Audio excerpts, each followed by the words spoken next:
meeting. Come down into the hall. We're gonna try to make change for all. One of our roommates, Jeff Skoll, probably has his net worth is probably somewhere around $8 billion right now. And it's give or take $1 billion, you know, day to day because of eBay stock going up or down. There's Jeff now. This is Jeff coming home in his 11-year-old red RX-7 that he refuses to get rid of. He just leaves the roof off all the time. It rains in his car. There's no leather on the seats anymore. It's ridiculous, and he's a billionaire. In the house today, we've got 6 VCRs. We've got 6 television sets. We've got 6 cable connections.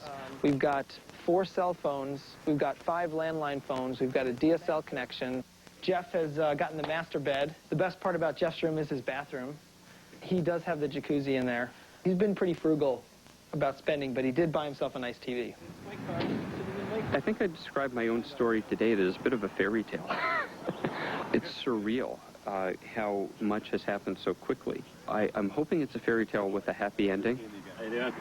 I sold off enough of my stock to never have to worry about money again. 3 years ago, Jeff Skoll was living off credit cards, developing an online auction house. It became eBay, one of the largest public stock offerings ever. Am I uncomfortable being a billionaire? I still don't think of myself as that. I haven't changed my lifestyle any. I find that there are things that do make me a bit more uncomfortable. As much as I want to kind of stay private and anonymous and quiet, it's going to be hard to do. The money at some point loses its intrinsic value. You know, there's only a certain amount that you need to live on and to kind of achieve your base style of living.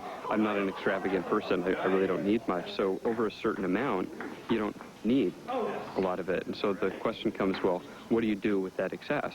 I figure you kind of chaperone it and devote it to good causes and give it away over time.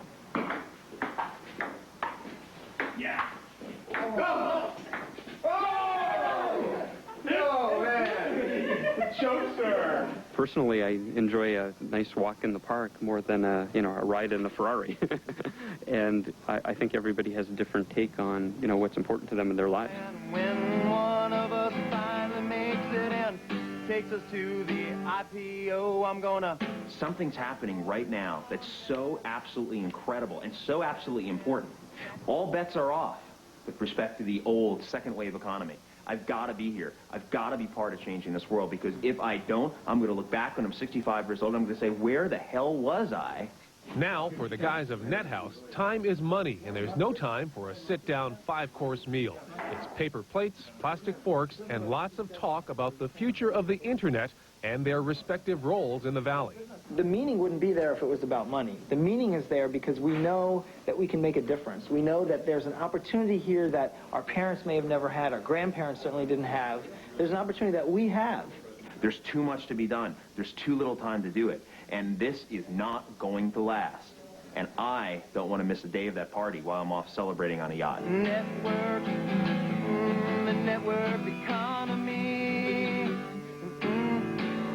Out, dead. All right. Hello, this is Jeff. I think what's remarkable is you talk to some kid at school, it's like, who do you want to be like? What do they have? They have the sports stars. They have, I want to be like Michael Jordan. Geeky as he is, I think Bill Gates is their lightning rod, richest guy in the world. Pretty damn impressive. Hi, Elon Musk speaking.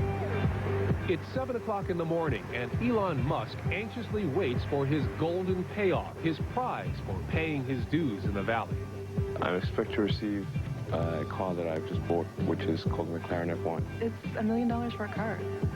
It's decadent. There are 62 McLarens in the world, and I will own one of them. Back in '95, there weren't very many people on the internet, and certainly nobody was making any money at all. Most people thought the internet was going to be a fad. Not this South African entrepreneur. Musk sold his first computer program at the age of 12, and he hasn't stopped selling since. Wow, I can't believe it's actually here. It's pretty wild, man. Just 3 years ago, I was showering at the Y and sleeping on the office floor. And now, obviously, I've got a $1 million car and quite a few creature comforts. It's just a moment in my life.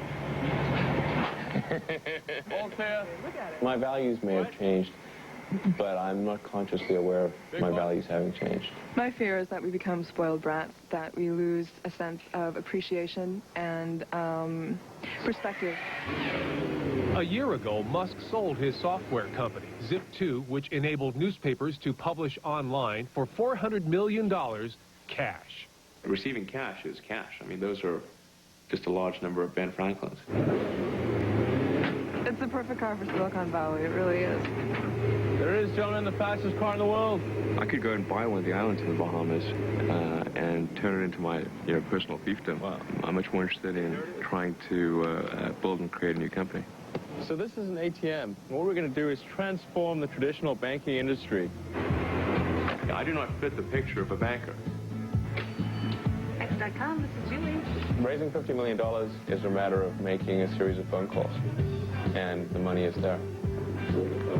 I've sunk the great majority of my net worth into X.com, which is the new banking and mutual funds company on the internet that I've started.